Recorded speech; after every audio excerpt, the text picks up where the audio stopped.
그렇게 잠든 후 점심때쯤 일어난 나는 그제서야 아침에 겪은 이상한 일이 현실감있게 느껴지기 시작했다.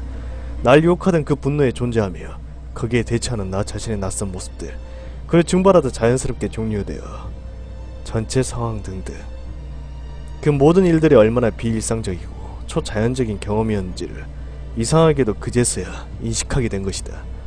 나는 때를 늦은 경이감에 사로잡혔고 이 일은 어떻게든 정리해서 사람들에게 알려야 할 것 같은 생각이 들었다. 그래서 하이텔에 다시 접속해 공포 게시판에 아침에 있었던 일들을 요약하며 올렸다. 나만 알고 있기는 너무 아까운 일이었으니 말이다. 그렇게 글을 올린 며칠 후 기대하지 않았던 한 통의 메일이 내 앞으로 날아왔다. 그 내용은 이런 것이었다.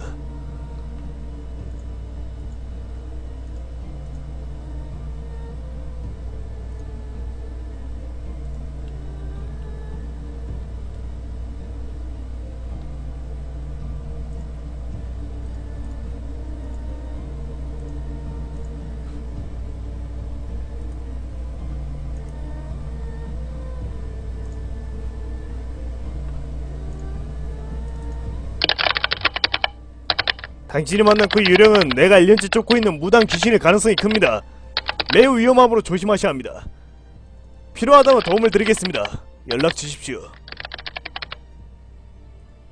조금의 장난기도 없는 진지한 필체였긴 했지만 열분도 알다시피 톤싱이라는 곳에서는 별의 물건이 다 있을 만큼 별로 심각하게 받아들여지지 않았다. 그저 걱정 마십시오. 내가 나름대로 쫓을 것 같습니다. 라는 답장을 쓰고 잊어버리고 말았다. 이후 그 존재는 다시 돌아오지 않았고 나는 일상의 모습을 되찾았다. 기타 연습하고 데모 테이프 만들고 친구도 만나고 술도 마시는데 완전히 평상시로 돌아온 것이다. 무당 귀신의 경험은 그저 특이한 체험으로 남았고 어쩌면 내가 비몽사몽간에 혼자 오버한 것인지도 모른다는 식으로 점점 희석되어 갔다. 그러나 한 달쯤 후 도착한 또 하나의 메일은 나의 그런 생각을 일거에 날려버리고 말았다. 지난번은 편지의 주인공이 다시 보내 간단한 내용의 메일이었다.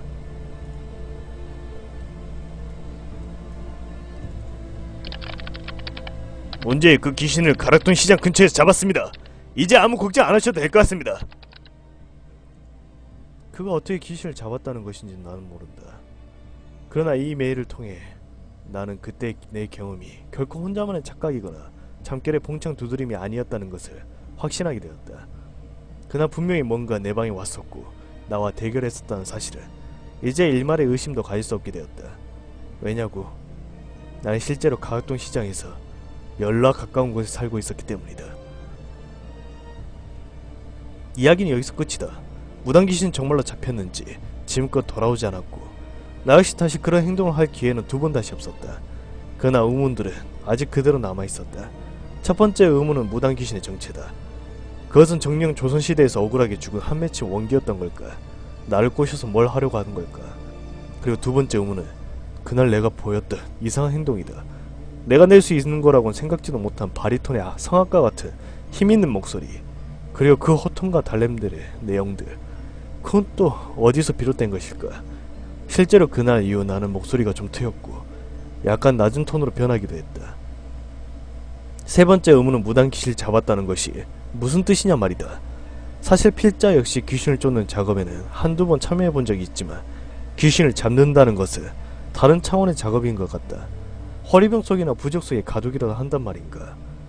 그리고 마지막 의문, 사실 이거 하나만 푼다면 나머지 세 가지 의문도 동시에 풀릴 수 있을지 모른다. 그것은 바로 내게 메일을 보냈던 그 사람의 정체다. 하이텔에 쓴 글에는 내가 살고 있는 장소에 대해 언급한 적이 없다. 그가 내가 가락동 옆에 산다는 사실을 알 방법은 없었다. 결국 그는 정말로 뭔가를 가락시장 근처에서 잡은 것이다.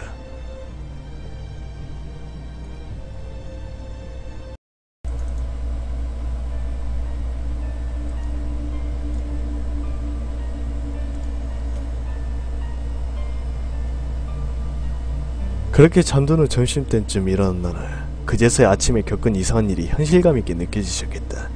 날 유혹하던 그 분노에 존재하며 거기에 대처하는 나 자신의 낯선 모습들, 그를 증발하다 자연스럽게 종료되어 전체 상황 등등 그 모든 일들이 얼마나 비일상적이고 초자연적인 경험이었는지를 이상하게도 그제서야 인식하게 된 것이다. 나는 때를 늦은 경외감에 사로잡혔고 이 일은 어떻게든 정리해서 사람들에게 알려야 할 것 같은 생각이 들었다. 그래서 하이텔에 다시 접속해 공포 게시판에 아침에 있었던 일들을 요약하며 올렸다. 나만 알고 있기는 너무 아까운 일이었으니 말이다. 그렇게 글을 올린 며칠 후 기대하지 않았던 한 통의 메일이 내 앞으로 날아왔다. 그 내용은 이런 것이었다.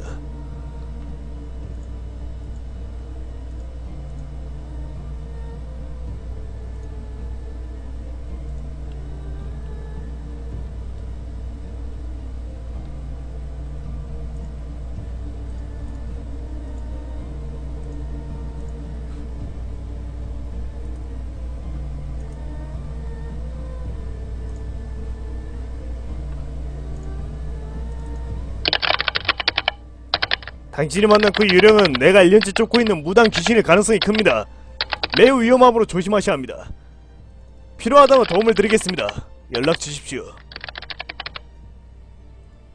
조금의 장난기도 없는 진지한 필체였긴 했지만 10분도 알다시피 톤싱이라는 곳에서는 별의 물들이 다 있을 만큼 별로 심각하게 받아들여지지 않았다. 그저 걱정 마십시오. 내가 나름대로 쫓을 것 같습니다. 라는 답장을 쓰고 잊어버리고 말았다. 이후 그 존재는 다시 돌아오지 않았고 나는 일상의 모습을 되찾았다.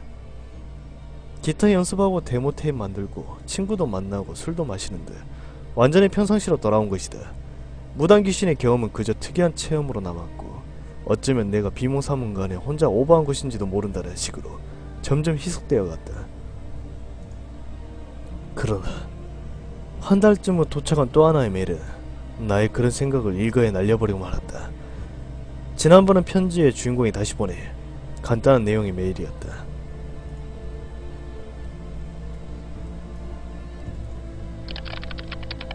문제의 그 귀신을 가락동 시장 근처에서 잡았습니다. 이제 아무 걱정 안 하셔도 될 것 같습니다. 그가 어떻게 귀신을 잡았다는 것인지는 나는 모른다. 그러나 이 메일을 통해 나는 그때 내 경험이 결코 혼자만의 착각이거나 잠결의 봉창 두드림이 아니었다는 것을 확신하게 되었다. 그날 분명히 뭔가 내 방에 왔었고 나와 대결했었다는 사실을 이제 일말의 의심도 가질 수 없게 되었다. 왜냐고? 나는 실제로 가락동 시장에서 연락 가까운 곳에 살고 있었기 때문이다. 이야기는 여기서 끝이다. 무당귀신은 정말로 잡혔는지 지금껏 돌아오지 않았고 나 역시 다시 그런 행동을 할 기회는 두 번 다시 없었다. 그러나 의문들은 아직 그대로 남아있었다. 첫 번째 의문은 무당귀신의 정체다. 그것은 정령 조선시대에서 억울하게 죽은 한 맺힌 원기였던 걸까? 나를 꼬셔서 뭘 하려고 하는 걸까? 그리고 두 번째 의문은 그날 내가 보였던 이상한 행동이다. 내가 낼 수 있는 거라고는 생각지도 못한 바리톤의 성악가 같은 힘있는 목소리, 그리고 그 호통과 달램들의 내용들, 그건 또 어디서 비롯된 것일까? 실제로 그날 이후 나는 목소리가 좀 트였고 약간 낮은 톤으로 변하기도 했다. 세 번째 의문은 무당 귀신을 잡았다는 것이 무슨 뜻이냐 말이다. 사실 필자 역시 귀신을 쫓는 작업에는 한두 번 참여해본 적이 있지만 귀신을 잡는다는 것은 다른 차원의 작업인 것 같다. 허리병 속이나 부적 속에 가두기라도 한단 말인가. 그리고 마지막 의문, 사실 이거 하나만 푼다면 나머지 세 가지 의문도 동시에 풀릴 수 있을지 모른다. 그것은 바로 내게 메일을 보냈던 그 사람의 정체다. 하이텔에 쓴 글에는 내가 살고 있는 장소에 대해 언급한 적이 없다. 그가 내가 가락동 옆에 산다는 사실을 알 방법은 없었다. 결국 그는 정말로 뭔가를 가락시장 근처에서 잡은 것이다.